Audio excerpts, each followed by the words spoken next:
The second phase for Karnataka elections indeed promises a gripping contest between the BJP and the Congress. Will the socio-political polarization give BJP the edge, or will the caste divide help the Congress this time? 14 constituencies in Karnataka, namely Vijaypura, Kalaburgi, Raichur, Bellary, Chikkodi, Belgaum, Bagalkot, Bidar, Koppal, Haveri, Dharwad, Uttara Kannada, Davangere and Shimoga will be going to polls. It is going to be a big test indeed of caste and party affiliations in North Karnataka, considered a bastion of the BJP until recently, which is home to a significant population of the Veerashaiva Lingayats. Key political personalities such as Union Minister Prahlad Joshi, former Minister B. Sriramalu, AICC President Mallikarjun Kharge's son-in-law Radhakrishna Dodamani are all in the fray. The JDS is not contesting from any of these seats in the second phase, and their party workers have been campaigning hectically for their NDA candidates, the BJP candidates, their ally.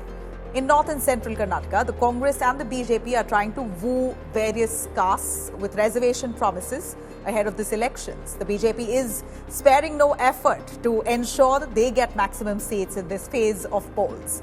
Meanwhile, Prime Minister Narendra Modi has addressed rallies in Belgaum, Uttara Kannada, Davangere, Bellary and Bagalkote Lok Sabha seats.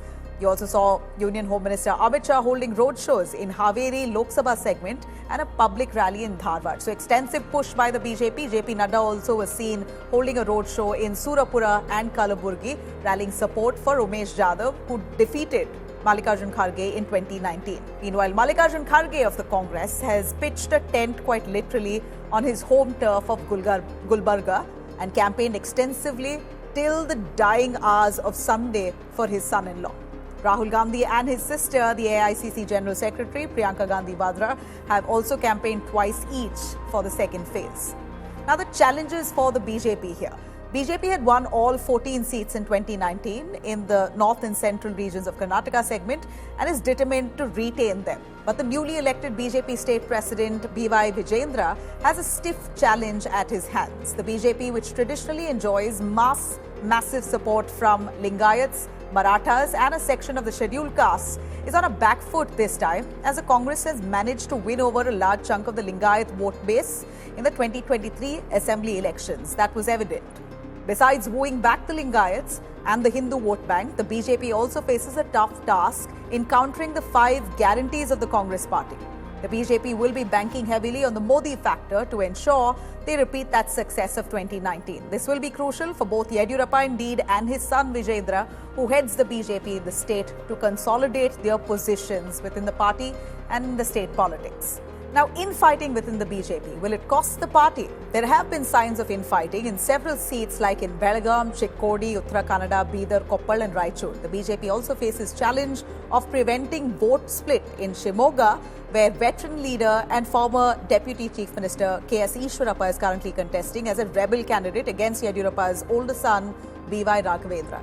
Yediyurappa has set up a camp in Shimoga, showing the magnitude of the challenge there posed by Ishwarappa. Even though they've extensively downplayed it, it could appear, in fact, Ishwarappa could, unfortunately for them, be a vote cutter, but we should see if he's going to act as a vote cutter for Geeta Shivraj Kumar, who's also Kuruba, like Ishwarappa, or will it be eventually denting Raghavendra's prospects itself? Congress is on a sticky wicket. The Congress, on the other hand, will be looking to consolidate the Ahinda votes and minorities, which are the traditional vote bank. But the big question here is, can they also retain the Lingayat votes, which swung towards them in the last assembly election?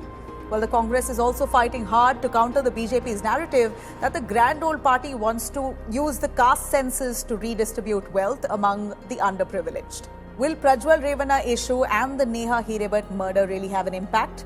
The campaigns of both parties have revolved around the Neha Hirebat murder and the alleged Prajwal Revana sex scandal. The murder of the 21-year-old Neha Hiremat girl by a Muslim youth has really turned into an important election narrative. The BJP has alleged that the Congress government in the state has tried to hush up the case of love jihad, and this is a direct fallout of appeasement politics. The BJP has sent a host of leaders to visit Neha Hiremat's family right in the last month or so, and we see that there are several protests being organized by several groups of the BJP.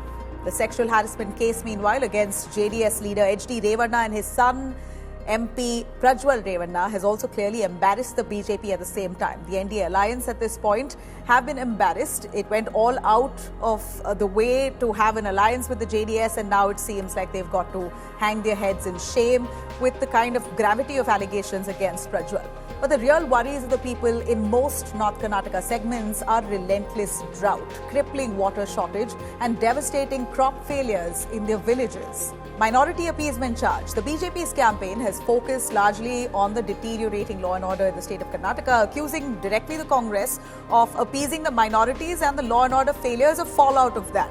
While the Congress has hit back time and again against the Saffron Party on price rise, unemployment and corruption.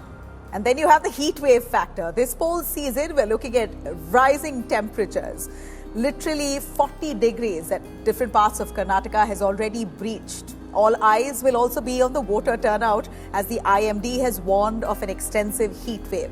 Orange alert has been issued for a few districts in North Karnataka that are currently going into polls tomorrow. The temperatures will likely stay between 42 degrees to 44 degrees in northern interior parts of Karnataka. Red heat wave alert has been issued in Bagalkote, Belagavi, Dharwad, Haveri and Koppal districts. Kalburgi, one of the key constituencies that is going to polls as well tomorrow on the 7th of May, has been clocking record temperatures in the state with over 44 degrees Celsius.